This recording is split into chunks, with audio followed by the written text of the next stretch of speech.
çabuk olalım aşkım. Her şeyi paylaşalım. Ben kendimi sana adadım. Sevgilim sensiz anlamsızım. Mahşere kadar benim aşkım. Her alemde senindir canım.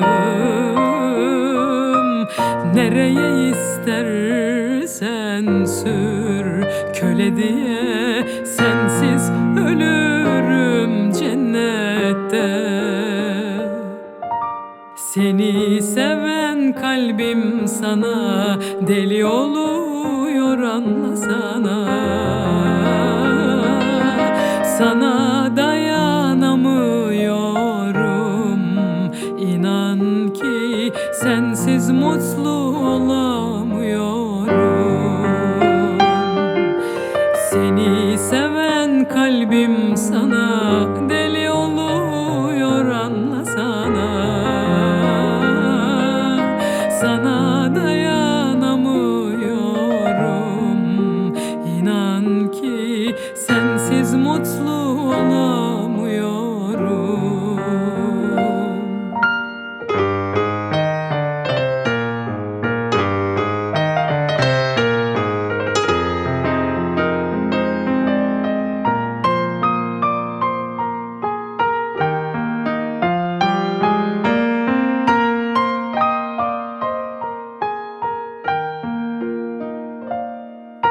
Bin ömrüm daha olsa, kollarında son bulsa, eğer sana kavuşmak varsa, ölüm düğün gibidir bana. Sensizlikten çok korkuyorum, İnan kendimi bilmiyorum.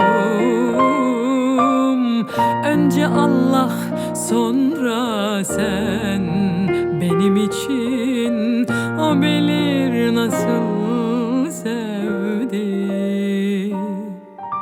Seni seven kalbim sana deli oluyor, anlasana. Sana dayanamıyorum, inan ki sensiz mutlu olamıyorum. Seni seven kalbim sana deli oluyor, anlasana.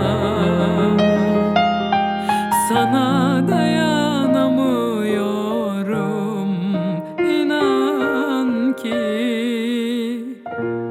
sensiz yaşayamıyorum.